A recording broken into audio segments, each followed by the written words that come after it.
Dan tentu saja saya menyambut gembira inisiatif itu dan mudah-mudahan dapat diterima oleh pembaca sebagai salah satu alternatif bacaan kita. Bagi hasil dengan petani penggarap diubah menjadi tanah yang disewakan kepada perusahaan-perusahaan kolonial Belanda untuk perkebunan.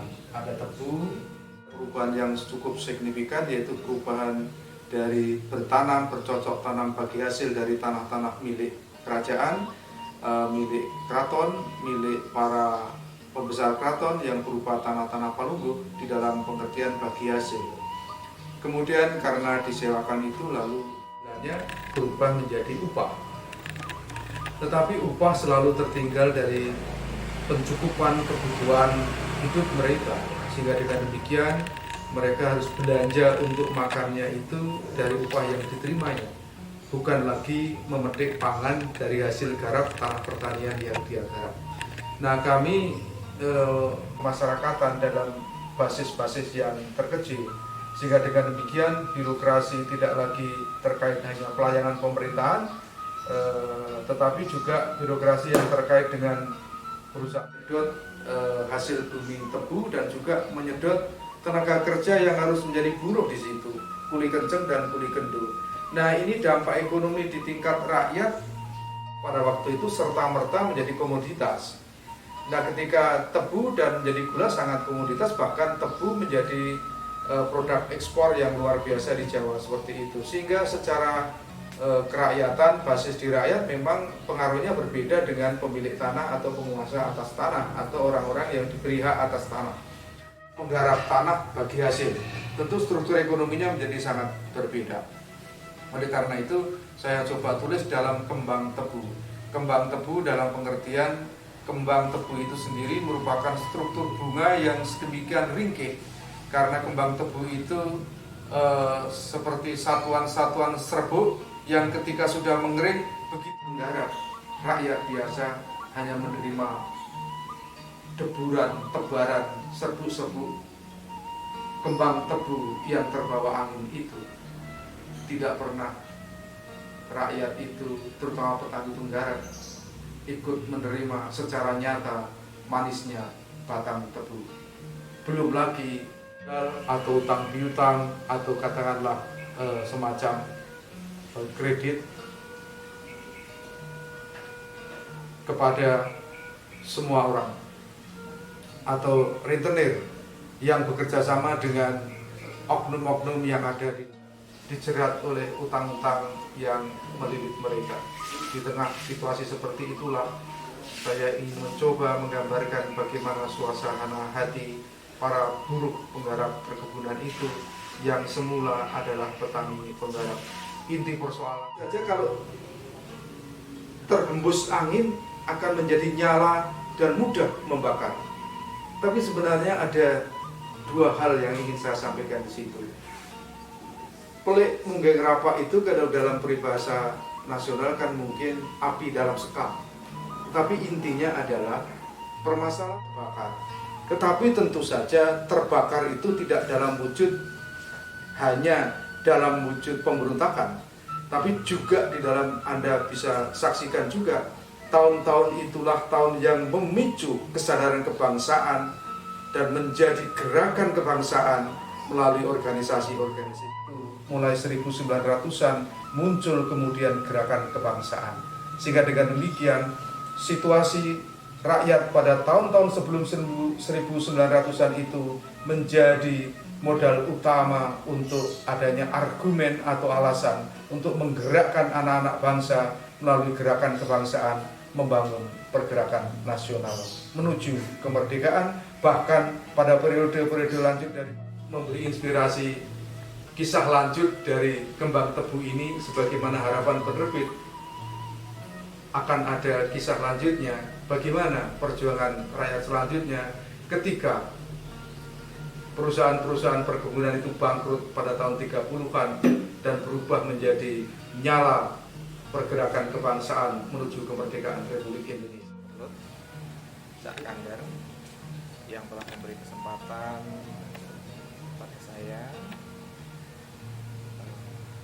untuk sedikit membahas tentang buku saya ini. Selain ngejok-joki saya supaya mengumpulkan buku ini.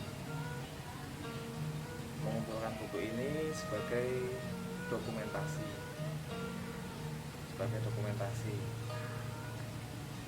Dan pasti ada saat dimana mereka berdua itu menanyakan hal tersebut, dan sampai akhirnya lalu saya setuju untuk menerbitkan buku ini. Itu jadi kalau lalu siapa yang memberi ide saya untuk menerbitkan buku, seingat saya itu pernah judulnya mau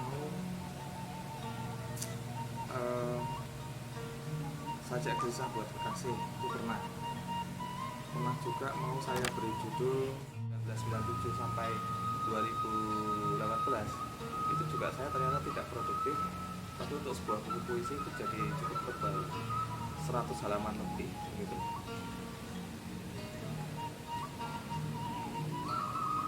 Jadi saya juga heran, sejak tahun 1997 sampai 2018 saya masih mau apesnya juara terakhir itu. Apesnya itu saya juara terakhir alias juara harapan keempat gitu. Juara harapan keempat, hampir tidak punya harapan tuh saya sebetulnya. Itu dulu seperti itu. Saya masih ingat jurinya dulu itu Mbak Dorote Rosa sama Agus Sarjono. Iya, kalau nggak salah itu. Dan apesnya lagi belakang dan sejarah saya menulis puisi. Tetapi sebetulnya saya dari sampai tahun 2001 itu saya juga tidak begitu jelas apakah saya itu bisa jadi penyair atau enggak. Tapi mungkin kalau bercita-cita jadi penyair, kalau sekarang saya bercita-cita seperti itu, mungkin malah jadi menggelikan juga ya. Cita-cita udah jadi penyair. Tulis puisi kayak angel lah. Katakanlah ketika itu ya memang sedang kejar-kejarnya. Jadi media keislaman, tapi untuk remaja saya sering dimuat di situ. Misalkan Anida, saya sering dimuat itu di Anida. Lalu ada juga majalah Muslimah, itu majalah fashion tapi untuk itu saya malah dimuatnya di seperti itu. Jadi saya sampai tahun 2004 itu masih 12 puisi ya. Nah habis itulah saya ketemu Cak Kandar tahun 2005 ya, kalau tidak salah itu 2005 ketemu Cak Kandar, ketemu Tia Astiadi, dan tahun 2003 itu saya sudah ketemu juga dengan Dwi Cipta, 2000 kawan-kawan yang juga punya keinginan untuk menulis tadi. Nah kemudian kaitannya dengan proses kreatif ya. Ini saja mungkin puisi-puisi ya, puisi-puisi saya di buku ini seperti Malam-Malam Februari itu kalau diceritakan mungkin agak sulit juga, tapi saya coba mencari garis besar. Jadi bisa dikatakan ya semacam biografi saya. Tentu saja sering tema pencarian diri ini bercampur atau berkelindan dengan mungkin tema-tema cinta mungkin ya, karena pada dasarnya ya cinta juga bentuk dari pencarian diri juga kan, pencarian hidup juga. Maka tema cinta, tema pencarian diri, perjalanan spiritual itulah yang ada dalam. Dan yang kedua ada wajah batin. Nah wajah batin, nah saya rasa kalau menurut saya sendiri dari kedua itu sebetulnya puisi saya ya masih biasa-biasa saja ya, tetapi saya sendiri itu setidaknya berusaha untuk jujur dengan menuliskan sesuatu yang saya rasakan. Puisi ternyata pada beberapa tren, pada beberapa penyair itu ternyata puisi hanya sekedar ya kata-kata saja, jadi hanya wajah wajah kata-kata tidak kaya, saya rasa puisinya akan biasa-biasa saja. Sehebat apapun kata-katanya tetap tidak akan mampu bisa memberikan atau menghasilkan puisi yang baik. Puisi Sapabdi yang berjudul Aku Ingin, saya rasa itu pesannya sangat kuat, rohnya sangat kuat. Atau puisi-puisi Sapabdi yang lain juga pesannya sangat kuat. Jadi itu bukan hanya kata-kata, menulis puisi bukan apa-apa. Ketika saya jarang atau memikirkan puisi, jarang memikirkan puisi, jarang membuat puisi, jarang menulis puisi, biasanya pada saat itulah saya sebetulnya kendor terhadap hidup ini, biasanya begitu. Itu yang ya lalu kadang-kadang menyedihkan saya. Kadang-kadang justru ketika saya tidak menulis, nah disitulah saya kendor. Tidak menulis puisi ya berarti tidak memaknai hidup itu tadi. Bahasa seorang penyair harus bisa memilihkan kata-kata yang tepat, kata-kata yang tepat.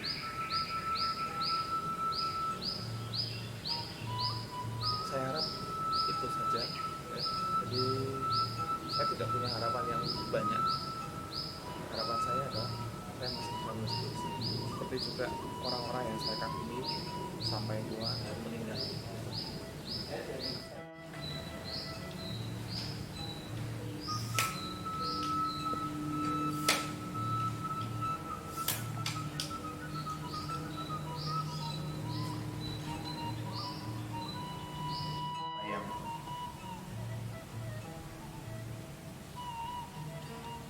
Senja mengulur bayang tubuhku saat malam gelembung. Betapa ringkih aku dalam buku-buku waktu. Betapa lirih sungai bagiku. Dalam sapuan angin tak ada pilihan lain. Dan randu batu-batu mengajariku bagaimana tengadah sembari memeras luka sayatan nafsu agar